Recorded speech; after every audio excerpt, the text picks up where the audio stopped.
आपका सबसे बड़ा रक्षा कवच है यह एक गुप्त चीज, बस इसे हमेशा अपने साथ रखना। प्रेत, तंत्र, मंत्र, टोना टोटका या किसी प्रकार की तांत्रिक क्रिया सब कुछ मिटा देती है यह एक गुप्त चीज। जिस दिन से आप इसे अपने साथ रखना शुरू करेंगे उसी दिन से इसका प्रभाव आपके जीवन में महसूस करेंगे। इस बात का हम वादा करते हैं। तो जयकारा बोलिए माता रानी का। जगत माई महामाई माता भद्रकाली की जय बोलो। शनिदेव भगवान की जय बोलो। तुला राशि वालों, आप सभी का हृदय से स्वागत है हमारे YouTube चैनल माया की रेमेडी पर। दोस्तों, लोग उसके पीछे लगे हुए हैं और ऐसे में आप जैसे सीधे और सच्चे लोग पिस जाते हैं। सब कुछ सही होने के बाद भी आपको अपना हक कभी नहीं मिल पाता। छोटी छोटी खुशियों और छोटी छोटी जरूरतों को भी आपको मानना पड़ता है। हमेशा अपने आप मन को मारकर ही आपने अब तक जीवन जिया है, लेकिन अब समय बदलाव का है। आप इसे कह सकते हैं कि माता रानी की या माता भद्रकाली की विशेष कृपा आपके पास आ चुकी है। तभी आज आप यह कार्यक्रम, विशेष कार्यक्रम माता रानी के आदेश से ही, उनकी अनुभूतियों के आधार पर ही लेकर आए हैं। क्योंकि अगर कहीं से बीमार हैं तो इसका इलाज होना बहुत आवश्यक है।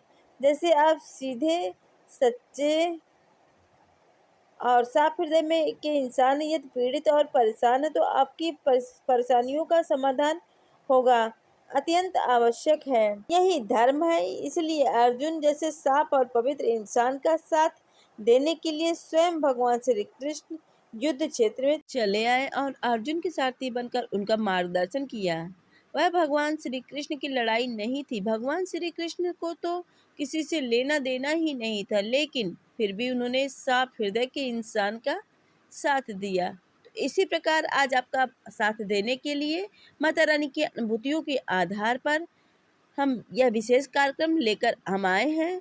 बंधुओं, एक बात याद रखना कि जिंदगी बहुत बदलती जरूर है, लेकिन कभी भी समय एक जैसा नहीं रहता है। और जब जिंदगी बदलती है तो उसे बदलने के लिए कहीं ना किसी से ना किसी से किसी प्रकार की प्रेरणा, किसी न किसी प्रकार का इशारा अवश्य ही प्राप्त होता है।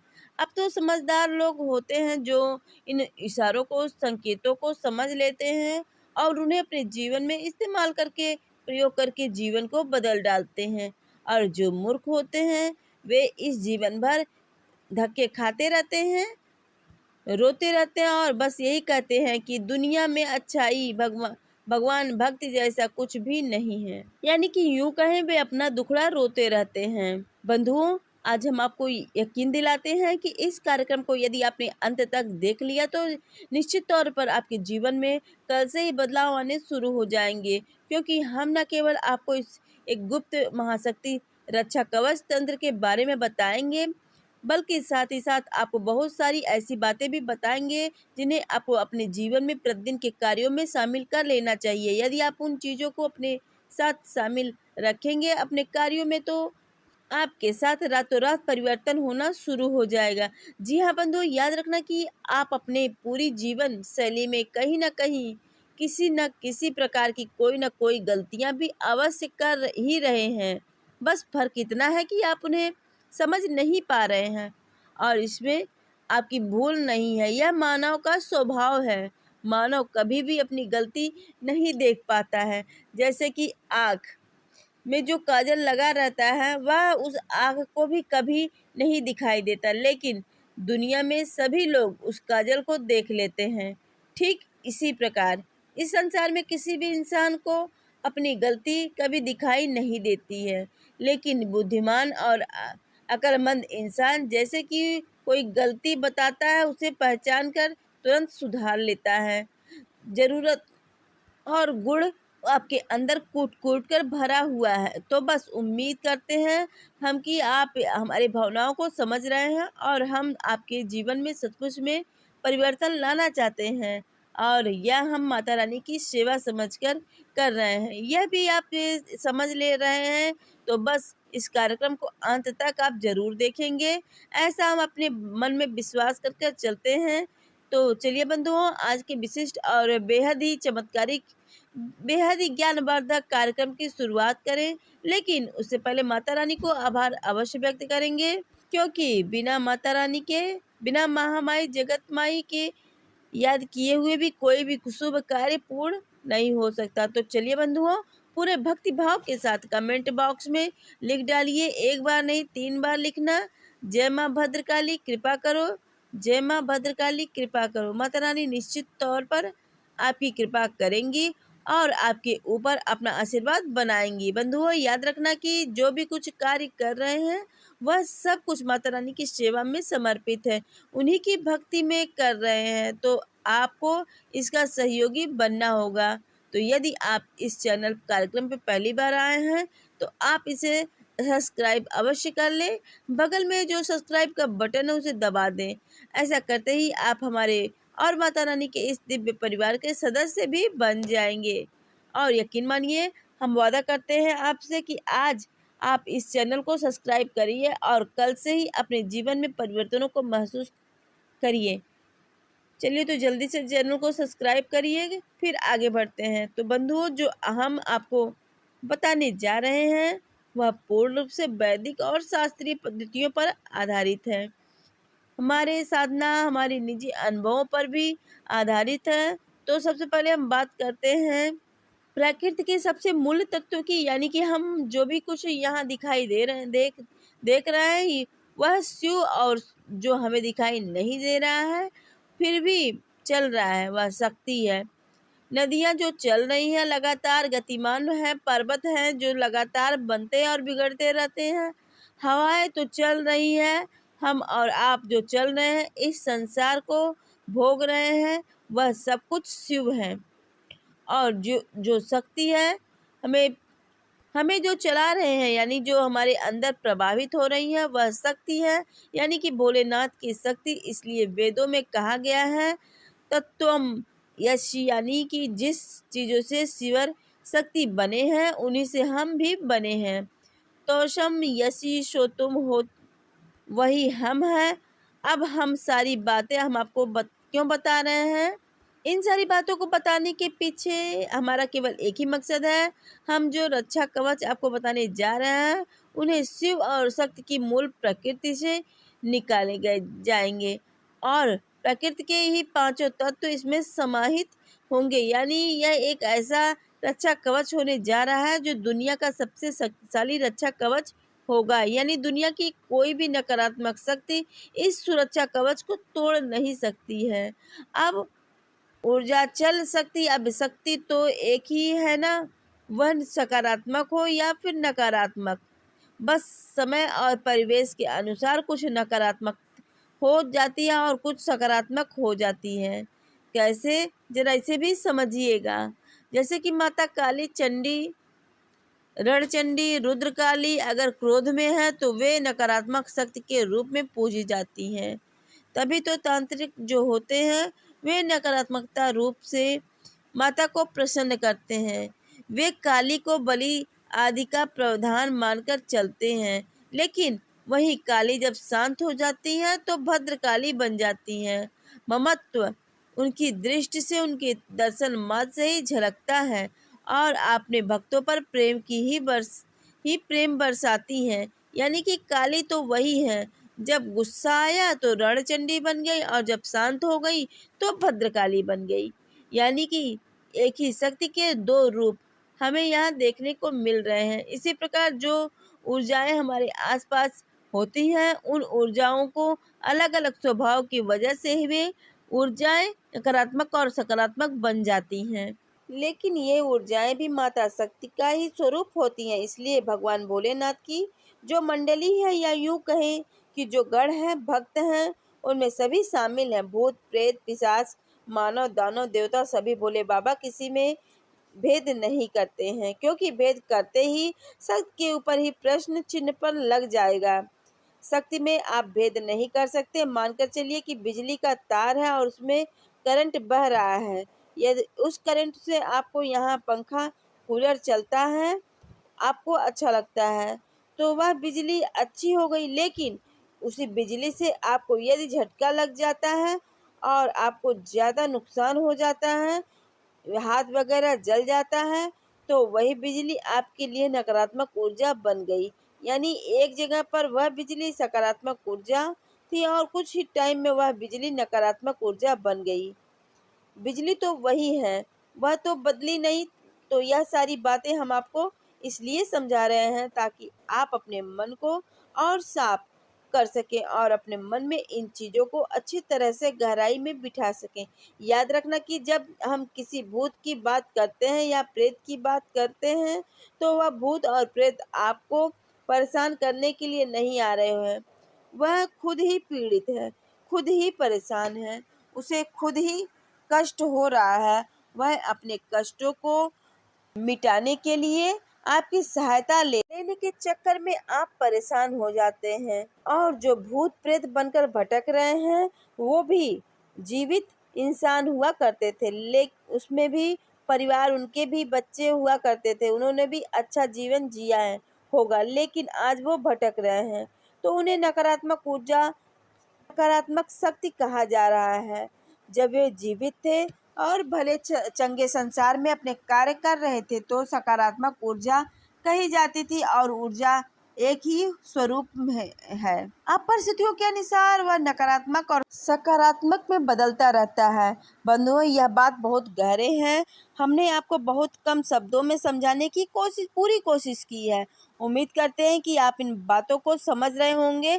अब हम आगे बढ़ते हैं और आपको बताते हैं उस एक सुरक्षा कवच के बारे में, फिर कुछ जरूरी सावधानियों के बारे में भी जो चर्चा करेंगे। क्योंकि याद रखना बंधुओं, जो चीज़ें जितनी अधिक शक्तिशाली होती हैं उतने ही उनके अधिक सावधानियां भी रखनी पड़ती हैं। क्योंकि सीधी सी बात है, अग्नि कितनी शक्तिशाली होती है, सब चीज़ें जला डालती हैं। अगर आपको उसका प्रयोग करना आता है तो आप उसी अग्नि से भगवान के लिए दीपक जलाएंगे, उसी अग्नि से आपने अपने लिए भोजन बनाएंगे। और यदि आप भूल चूक करेंगे, गलती करेंगे, तो वही अग्नि आपके हाथ को भी जला सकती है, घर को भी जला सकती है। तो बस कोई शक्तिशाली प्रयोग हम अपने जीवन में लाते हैं तो वह अग्नि को अपने जीवन में लाने के लिए समान होता है। यानी शक्ति का शुद्ध स्वरूप आपके जीवन में आ जाता है। अब वह शक्ति का स्वरूप आपके जीवन में आएगा तो आपको शक्ति के नियमों का पालन भी करना होगा। इसलिए हम आपसे कह रहे हैं कि आप सारी बातों को विस्तार से समझना। अब इन बातों से आपको डरने की कोई ज़रूरत नहीं है। कोई आपको प्रताड़ित नहीं करेगा, ना कोई परेशान करेगा। बस होगा ही कि वह प्रयोग निष्फल हो जाएगा, इसके लाभ आपको प्राप्त नहीं होंगे। अब यह कोई नकारात्मक प्रयोग नहीं है, यह पूर्ण रूप से सकारात्मक प्रयोग है और बाबा भोलेनाथ की और माँ शक्ति पर ही आधारित है। यह आपको हानि कुछ नहीं पहुंचाएगा। बस यदि आप इसमें गलती करेंगे, नियमावली को नहीं मानेंगे, ठीक से नहीं करेंगे, तो यह प्रयोग निष्फल हो जाएगा, यानी बेकार हो जाएगा। फिर हमारी और आपकी मेहनत भी असफल हो जाएगी, कोई लाभ नहीं होगा आपके इस कार्यक्रम को देखने का। इसलिए हम इस कार्यक्रम को अंत तक देखें, कार्यक्रम को पूरे नियमानुसार पूरे अंत तक जरूर देखें और अच्छी तरह से समझ लें। तो आप ध्यान से सुनिए कि यह वह कौन सी चीज़ है और इसको कैसे प्रयोग करना है। तो आप ध्यान से सुनिए। इसके लिए आपको क्या क्या सामग्री चाहिए। सबसे पहली सामग्री आपको चाहिए कि लाल रंग का धागा। दूसरी सामग्री आपको चाहिए एक सफ़ेद रंग का कोई भी ताबीज़। जी हाँ बंधुओं, ताबीज़ गोल होना चाहिए। खोखला ताबीज़ बाजार में आसानी से मिल जाता है, आप उस ताबीज़ को लेकर आएँ। और तीसरे नंबर का आपको चाहिए एक पंचमुखी रुद्राक्ष, उसी के साथ साथ एक भोजपत्र छोटा सा टुकड़ा। और अगर आपको मिल जाए तो आसानी से तो अष्टगंध की स्याही और अनार की कलम। यदि नहीं मिलती है तो कोई बात नहीं, आज हम आपको साधारण लाल रंग की कलम ले सकते हैं। यदि आपको भोजपत्र का कागज नहीं मिलता है तो आप पीले रंग का कोई भी कागज ले सकते हैं। आपको यह संपूर्ण सामग्री लेकर आनी है अपने घर में और इसे अपने घर के पूजा घर में ही प्लेट में रखकर लगा दें। थोड़ा सा गंगा जल छिड़क कर इसे शुद्ध कर लें और इसके बाद पीले रंग का प्रसाद, पीले रंग के पुष्प और पीले रंग का ही आसन चाहिए। माता बंगलामुखी की यदि फोटो आपके घर में पहले से ही है तो आप उसे प्रयोग कर सकते हैं, यदि नहीं है तो आप उसे बाजार से खरीद कर ला सकते हैं। यह आपके घर में होना बेहद आवश्यक है। याद रखना कि वेदों में माँ बंगलामुखी का महिमा अनंत है, अपार है। अब माता बंगलामुखी की महिमा का आप यहीं से अंदाजा लगा सकते हैं कि जब महाभारत का युद्ध प्रारंभ होने वाला था तो भगवान श्री कृष्ण ने माता बंगलामुखी का आवाहन किया था और अर्जुन समेत पांचों पांडवों ने माता बंगलामुखी की विशेष आराधना की थी, उन्हें युद्ध में विजय प्राप्त हो जाए। बाद में पांडवों को कुल देवी माता बंगलामुखी बनी। अब माता बंगलामुखी, जिन्हें हम पीताम्बरा भी कहते हैं, यह माता शक्ति का ही स्वरूप है। 10 महाविद्याओं में 8वीं महाविद्या और उनका विशेष कार्य यही है कि वह ये किसी भी प्रकार की नकारात्मक ऊर्जा को मात्र एक बार में ही उच्चारण मात्र से ही समाप्त कर देती हैं। जी हाँ बंधुओं, इन्हें स्तंभन की, मारण विद्वेषण की और वशीकरण याद की देवी भी माना जाता है, लेकिन ये सात्विक देवी हैं, तांत्रिक देवी नहीं है और इनका स्वभाव राजसिक है। मतलब कि जो भी भक्त इनकी पूजा करेगा उसे राजसिक सुख मिलेगा, जीवन में सुख मिलेगा, हर हालात मिलेगा, हर हालत में दिन अच्छे होंगे, यानी इनकी सिद्धि राजसिक सिद्धि मानी जाती है। तो अब आप यहाँ से समझ गए हैं कि माता बंगलामुखी की आपको आवश्यकता क्यों है। इनके द्वारा की गई ये विशेष तंत्र या यूं कहें कि रक्षा कवच आपको तैयार होने वाला है। तो अब आपको यह क्रिया अब शुरू करनी है रात्रि में 9 बजे के बाद, और यदि और अच्छे परिणाम आपको चाहिए तो 11 बजे के बाद, क्योंकि माता बंगलामुखी का इस धरती पर प्रादुर्भाव रात्रि को 12 बजे हुआ था। ऐसा माना जाता है कि कुरुक्षेत्र में रात को 12 बजे भगवान श्री कृष्ण ने माता का आवाहन किया था, तो माता उनके सामने प्रकट हुई थी और फिर पांचों पांडवों को अर्जुन समेत सभी ने मिलकर उनकी विशेष पूजा आराधना की थी। तो 12 बजे का समय रात्रि का इनके लिए प्रादुर्भाव का समय होता है और इनकी विशेष पूजा आराधना इसी समय पर की जाती है। तो अभी यदि आप रात्रि 12 बजे तक नहीं जग सकते तो कोई बात नहीं, रात्रि को 11 बजे से 9 बजे, 9:30 बजे तक, जब भी आप 9:30 बजे से 11 बजे तक आप जब भी कर सकते हैं। रात्रि होती है क्योंकि कोई समस्या नहीं है, लेकिन अब आपको सारे के सारे विषय खुलकर बता रहे हैं, इसलिए हर बात स्पष्ट बता रहे हैं कि सर्वोत्तम परिणाम आपको मिले। और अब आपको क्या करना, अपने पूजा घर में रात्रि के समय स्नान आदि करने के बाद जाना है। पूरी पवित्रता के साथ आपको पीले रंग का आसन बिछाना है। आपको स्वयं के लिए एक चौकी लगानी है और उस चौकी पर पीले रंग का वस्त्र बिछाना है और उसके ऊपर माता की फोटो को स्थापित करना है।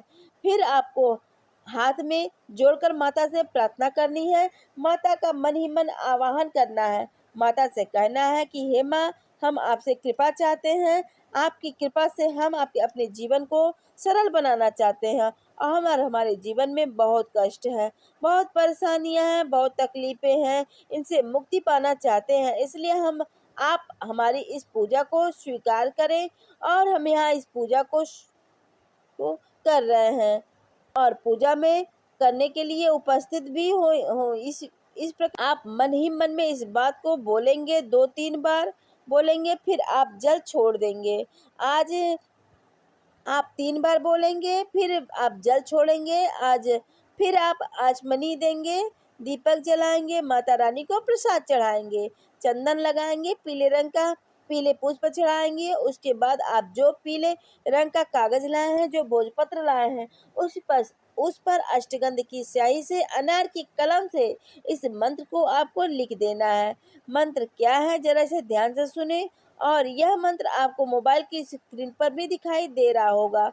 ओम ह्रीं क्लीं बंगलामुखी सर्वदुष्टानां वाचामुखम पदम अस्तभम जीवाम कीलम बुद्धि विनाश ह्रीं ओम स्वाहा।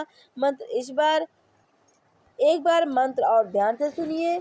ओम ह्लीं बंगलामुखी सर्वदुष्टानां वाचामुखम पदम अस्तभम जीवाम कीलय बुद्धि विनाश ह्रीं ओम स्वाहा। इस मंत्र को आपको बारीक अक्षरों में केवल एक बार उस भोजपत्र पर बहुत छोटे से कागज में लिखना है, क्योंकि यह कागज आपको उस ताबीज के अंदर रखना है। तो आप उसी उसी हिसाब से इसका साइज बनाकर फिर उस पर लिख दीजिए। अब जो रुद्राक्ष है, जो धागा है, ताबीज है, उसे आप ताबीज के अंदर इस कागज को अपने जो मंत्र लिख कर रखा है उस ताबीज को आपको माता रानी के समर्पित करना है, यानी आप उनके चरणों में रख देना है। अब आपको रुद्राक्ष की माला से या हल्दी की माला से, अगर बाजार में हल्दी की माला मिल जाए तो आपको वो लेकर आइए, नहीं तो रुद्राक्ष की माला से आप कर सकते हैं। इसी मंत्र को आपको एक ही जगह बैठकर कम से कम 3 माला, अधिक से अधिक 9 माला, जी हाँ बंधुओं, इतना आपको मंत्र उच्चारण वहां पर बैठकर करना है। इसमें समय लग सकता है क्योंकि यह बड़ा मंत्र है, 36 अक्षरी मंत्र है, माता का भी 36 ही है, तो आप इस 3 माला को तो कर ही सकते हैं कम से कम, तभी तो प्रयोग कामयाब होगा। अब 3 माला आप इस मंत्र की जब कर लेंगे, तब एक आपको सामने दीपक जो जल रहा है घी का, आपको गाय के घी का दीपक जलाना है, उस दीपक को बुझने नहीं देना है। उस दीपक के अंदर आप 2 लौंग अवश्य डाल दें, यानी 1 लौंग का जोड़ा उस दीपक में डाल दें। बस यह आपको जब माला जाप समाप्त हो जाए तो माता रानी का विसर्जन कर दें, यानी कि मंत्र से विसर्जन करना है। अगर आपको मंत्र नहीं आता तो कोई बात नहीं, बस हाथ जोड़कर माता रानी से निवेदन करना है कि माता रानी, हमने जिस उद्देश्य के लिए आपका आवाहन किया था, आप कृपा करके उस उद्देश्य की पूर्ति करें। हमारे इस रक्षा कवच में अपनी ऊर्जाओं को सम्मिलित करें, और यदि हमसे किसी प्रकार की भूल चूक, कोई गलती हो जाए तो उसे क्षमा करें। बस इस प्रकार से माता रानी का विसर्जन हो जाएगा, और इसके बाद आप इस सामग्री को माता रानी के चरणों में रखा छोड़ दें और अपने बिस्तर पर चले जाएं, यानी सो जाएं। अब इसके लिए नियमावली क्या है कि आपको इस प्रयोग के बारे में किसी को नहीं बताना है। दूसरा कि आप इसे धारण करेंगे कि यानी कि उस धागे में पिरोकर उस रुद्राक्ष को और अपने उसी के बगल से इस ताबीज को धारण करेंगे, तो अब आप छुपा कर रखेंगे, यानी कि वह किसी को दिखना नहीं है, आपके कपड़ों के अंदर यह छुपा रहेगा। तीसरा कि यह रुद्राक्ष और ताबीज खंडित नहीं होना चाहिए, टूट फूट नहीं होनी चाहिए इसमें, और यह अशुद्ध भी नहीं होना चाहिए, यानी कि किसी की शव यात्रा में किसी की मृत्यु हो जाती है, सूतक हो जाता है, पातक हो जाता है, ऐसी स्थिति में इसे न छुएं। महिलाएं रजस्वला धर्म में इसे ना बिल्कुल भी ना स्पर्श करें, क्योंकि यदि एक बार दूषित हो जाता है तो आपको फिर से इसी प्रक्रिया के द्वारा इसे पुनः निर्माण करना पड़ेगा। अब आपको इसका सर्वोत्तम लाभ लेने के लिए प्रतिदिन यह क्रिया इस सामग्री के साथ करनी है। यानी कैसे, तो जरा इसे समझिए। पहले दिन भर आप सुबह सोकर जल्दी जगें, सूर्योदय से पहले जग जाएं, स्नान करें आदि करने के बाद पूजा घर में जाएं, और जो सामग्री आपने रखी है उस सामग्री को आप धागे में पिरोकर अपने गले में पहन लें। उस सामग्री को आप धागे में पिरोकर अपने गले में पहन लें। इसके बाद आप दिन भर इसको धारण करके रखेंगे, लेकिन रात के समय से पुनः खोलकर फिर से माता रानी के चरणों में समर्पित करें और फिर से 3 माला इस मंत्र का जाप करें। इस क्रिया को आपको लगातार 9 दिनों तक करनी है। जी हाँ बंधुओं, यदि आप 9 दिनों तक लगातार इस क्रिया को कर सकते हैं, तब तो वह आपके लिए ब्रह्मास्त्र के समान रक्षा कवच मजबूत हो जाएगा, क्योंकि आपका कोई भी बाल भी बांका नहीं कर पाएगा। बाकी इसका परिणाम आपको पहले दिन से ही दिखाई देना शुरू हो जाएगा। जब आप इसे धारण करके अपने काम पर निकलेंगे तो आप चमत्कारी रूप से महसूस करेंगे कि परिस्थितियां अचानक से बदलने लगी हैं। लोग आपसे सामने खड़े ही नहीं रह पा रहे हैं। कोई नकारात्मक व्यक्ति आपके सामने ही नहीं आ सकता है। आपके जीवन में सब कुछ सकारात्मक होना शुरू हो जाएगा, क्योंकि अब स्वयं भगवान भोलेनाथ और माता शक्ति की ऊर्जा आपके साथ चल रही है। अब आपका कोई बाल भी बांका नहीं कर सकता है। अच्छा, यदि 9 दिनों तक क्रिया को कर लेते हैं, तब आजीवन आपके आसपास रक्षा कवच तैयार हो चुका है। आप बेफिक्र हो जाइए। इसकी नियमावली क्या है, इसे आप ध्यान से समझिए। सबसे पहली चीज की बिना मतलब में झूठ मत बोलना। झूठ और बाचाल लोग हमारी हिंदू सनातनी परंपरा में पसंद नहीं किए जाते। देवी देवता ऐसे स्वभाव को पसंद नहीं करते। दूसरा कि स्वच्छता का विशेष ख्याल रखें। प्रतिदिन स्नान करें, पूजा पाठ अवश्य करें, और स्नान आदि के समय, शौच आदि के समय इस सामग्री को अपने हाथ से ना छुएं। उतार कर यदि इसे रख सकते हैं तो ज़्यादा बेहतर होगा। तीसरा कि जुआ, शराब, वेश्यावृत्ति पर स्त्री गमन और नकारात्मक लोगों की संगति से आपको तत्क्षण त्याग करना होगा, तभी यह रक्षा कवच आपके ऊपर कार्य करेगा। और बस इसकी शुद्धता का ख्याल बनाकर रखें, गलत कार्यों को ना करें। जो आपके मन में अच्छी बातें आ रही हैं उनके ख्याल में ईश्वर का नाम स्मरण करते रहें। जो भी आपके आराध्य हैं उनका नाम, उनका मंत्र, उनके भजन स्मरण करते रहें। बस इसी से आपकी चित्त शुद्धि रहेगी, और जब आपका चित्त ही शुद्ध है, स्थिर है, तो फिर जीवन में सकारात्मक होगा, पूरा सकारात्मकता ही भरेगी। स्वयं भगवान आपके जीवन में वास करने लगेंगे। तो बस यही थी हम सारी जानकारी जो आपने रक्षा कवच और जीवन के बदलाव के लिए। उम्मीद करते हैं कि यहाँ तक की सारी बातें आपको अच्छी तरह से समझ में आ चुकी है। यदि नहीं समझ में आई है तो कोई बात नहीं, आप प्रश्न करके फिर भी हम पूछ सकते हैं। माता रानी चाहेंगी तो आगे व्यवस्थाएं सारी बनेंगी, तो आपको प्रश्नों के जवाब भी मिलेंगे।